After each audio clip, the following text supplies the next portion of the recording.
सकीना आली और कैसी बच्चा पार्टी आप सभी लोग। तो आज की इस वीडियो में हम लोग बात करने वाले हैं आप लोग के most important question human I and the colourful world के बारे में। सो ये आप लोग के कुछ क्वेश्चंस आप लोग के हाफ ईयरली के लिए भी काफी ज्यादा इंपॉर्टेंट होंगे और साथ ही साथ आप लोग के फाइनल एग्जाम के लिए भी काफी ज्यादा मोस्ट इंपॉर्टेंट होंगे। तो चलिए विदाउट वेस्टिंग आवर टाइम हम लोग लेक्चर को स्टार्ट करते हैं।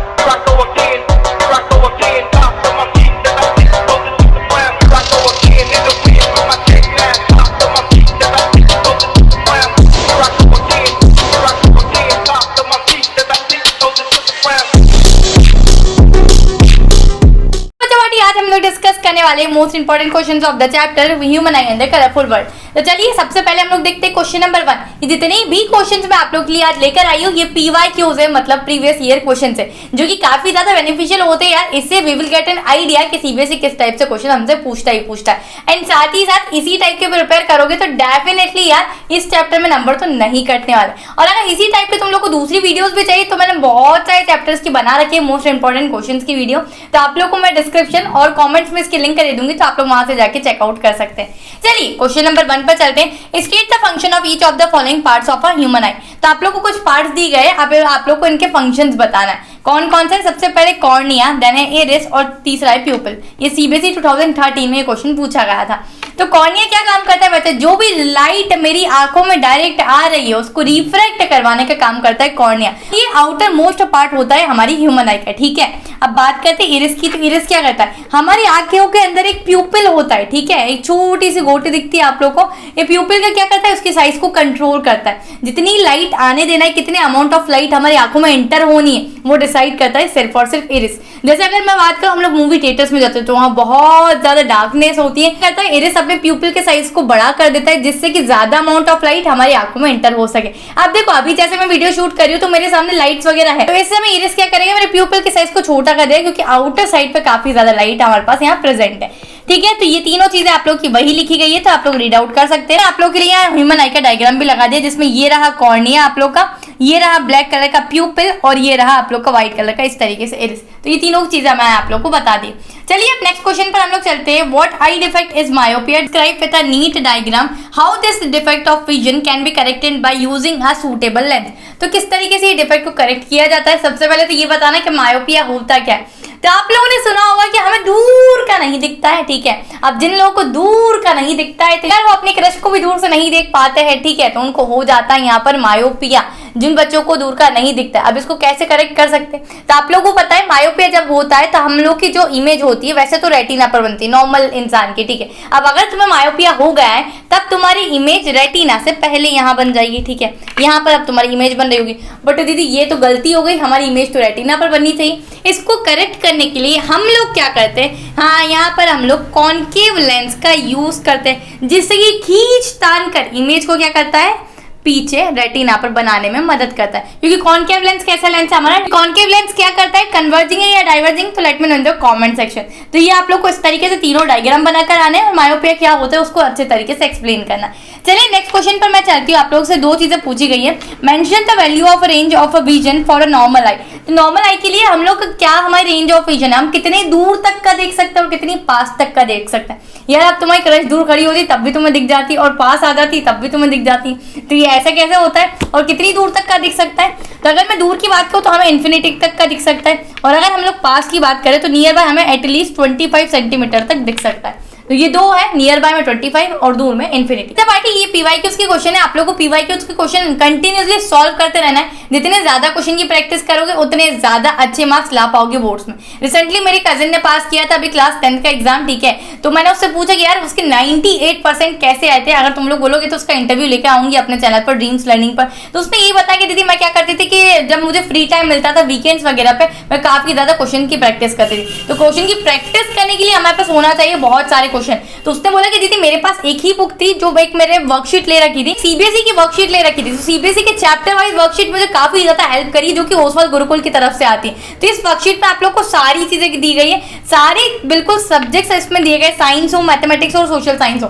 तो उसने बोला मैं साइंस के लिए, सोशल साइंस के लिए और मैथमेटिक्स के लिए इसी को यूज करती थी। अगर जैसे मैं बात करूँ साइंस की, तो हम लोग को कोई पर्टिकुलर चैप्टर की बात करते हैं, आप लोग को इन वर्कशीट्स पर मिल जाएगा। आप लोग को सारे टाइप के क्वेश्चंस मिल जाएंगे। जैसे ये होगा आप लोग के MCQ, short type of of questions हो गए जो कि आप लोग के 2 मार्क्स में आते हैं, लॉन्ग टाइप ऑफ क्वेश्चंस आप लोग के आते हैं जो 3 मार्क्स में आते हैं, आप लोग के असर्शन रीजन इसमें बिल्कुल इंक्लूडेड है, मैच द कॉलम इसमें इंक्लूडेड है बच्चा पार्टी, साथ ही साथ आप लोग के गिव रीजंस इसमें इंक्लूडेड है और आप लोग के कॉम्पिटेंसी बेस्ड क्वेश्चन भी इसमें इंक्लूडेड है। तो सारी चीजें आप लोग को वर्कशीट में मिल जाएगी, तो आप लोग बिल्कुल प्रैक्टिस कर सकते हैं। और जब अगर चाहो आप लोगों के इसके आंसर्स कहाँ से देखने, तो इसमें एक बारकोड आता है, उसको स्कैन करना, वहां से आप लोग को पूरे आंसर्स इसके दिख जाएंगे। तो यार कम में बम वाला काम है, सारे सब्जेक्ट्स आप लोग एक भी बुक में मिल रहे हैं। उसने ये बोला था कि मैंने दीदी की थ्रू आउट द ईयर इस बुक से हेल्प ली थी, तो अगर तुम लोग चाहो तो सीबीएसई के वर्कशीट तुम लोग भी आज ही जाके ले सकते हो, ये काफी ज्यादा बेनिफिशियल आप लोग के लिए रहेगी। अगर आप लोग को ये बुक चाहिए तो मैंने लिंक डिस्क्रिप्शन में दे दिया और पिन कमेंट में इसको डाल दूंगी, तो वहां से जाके आप लोग सीबीएसई के चैप्टर वाइज वर्कशीट आप लोग ले सकते हैं। बात करते हैं क्वेश्चन नंबर 4 की, जिसमें आप लोगों को क्या करना है, draw a diagram showing refraction of a ray of a light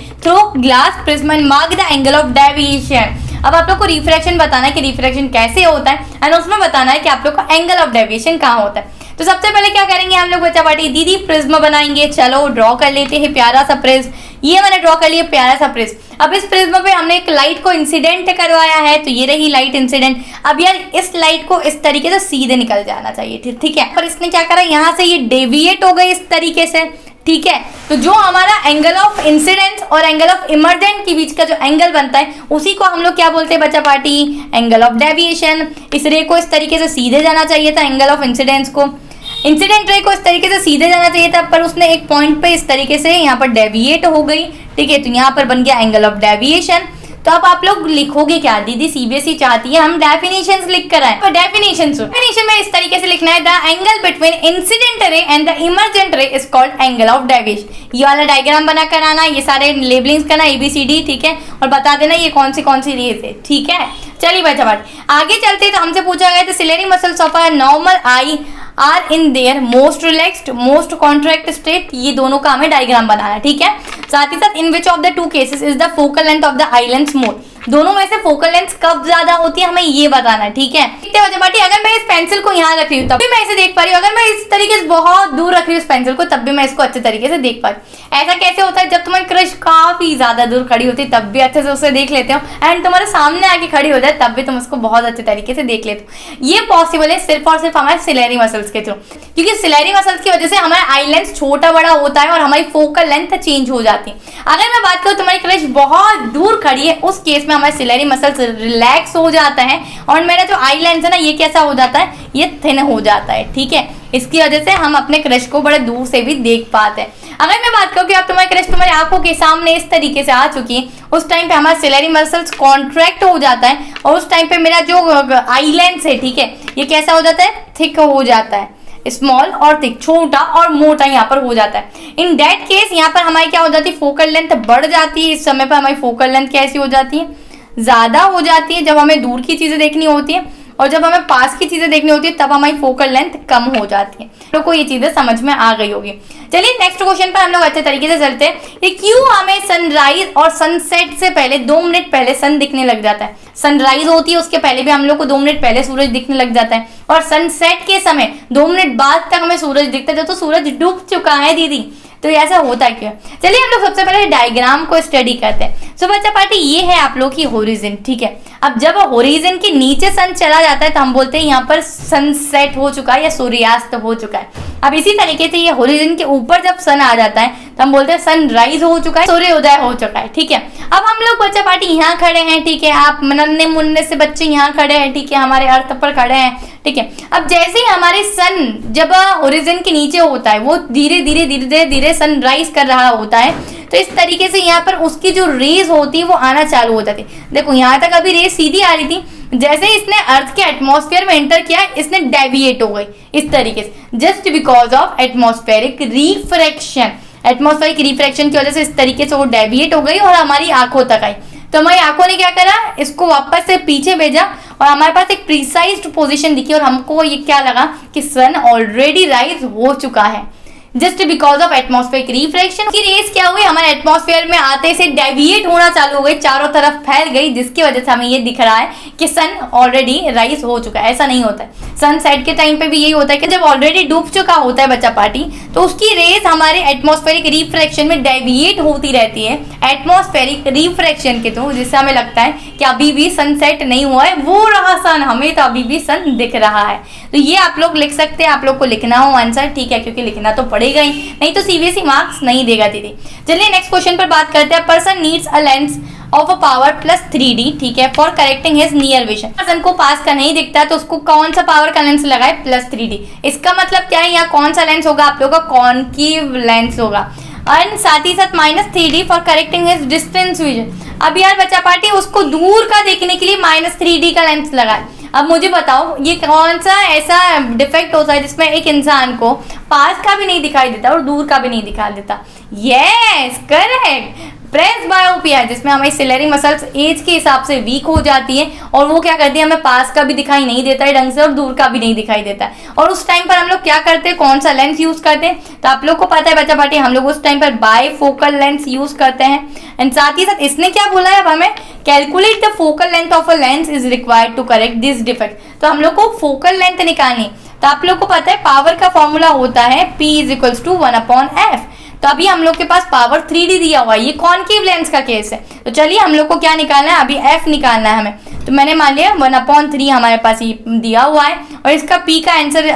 so अब हाँ, यहाँ पर हमारे पास f का आंसर क्या होगा, आप लोग मुझे जल्दी से कैलकुलेट करके बताइए। 0.33 के अप्रॉक्स आप लोग का होगा। तो ये हमारा क्या हो जाएगा, मीटर में हमारी फोकल लेंथ हो जाएगी और पावर मेरा डायोप्टर में। अगर मैं बात करूं वहीं पर जब मेरे पास पावर क्या दिया हुआ था, -3D पावर दिया हुआ था, इसको P1 और F1 मान लेते हैं। अब यहाँ पर ये P2 है, तो हम लोग को क्या निकालना है, वापस से F2 निकालना है। तो मैं लिख दूंगी 1/-3। इस टाइम पर F2 मेरे पास क्या आ जाएगा, वापस वही -0.33 कुछ इस तरीके से आप लोग का आएगा। तो मुझे इसका आंसर कैलकुलेट करके आप लोग कमेंट में जरूर बताइएगा। चलिए नेक्स्ट क्वेश्चन के ऊपर बात करते हैं। Draw ray diagram of each showing myopic eye and hypermetropic eye. आप लोग को पता है मायोपिया और हाइपरमेट्रोपिया में क्या होता है। मायोपिया में हम लोग दूर का नहीं देख पाते और हाइपरमेट्रोपिया में हमें पास की चीजें नहीं दिखती है, ठीक है। तो मायोपिया में क्या होता है बच्चा पार्टी, जब किसी इंसान को मायोपिया हो जाता है तो नॉर्मल इंसान का जो इमेज होता है वो रेटिना पर बनता है, बट जब मायोपिया हो जाता है तो उसकी इमेज रेटिना से पहले बनने लग जाती है, ठीक है।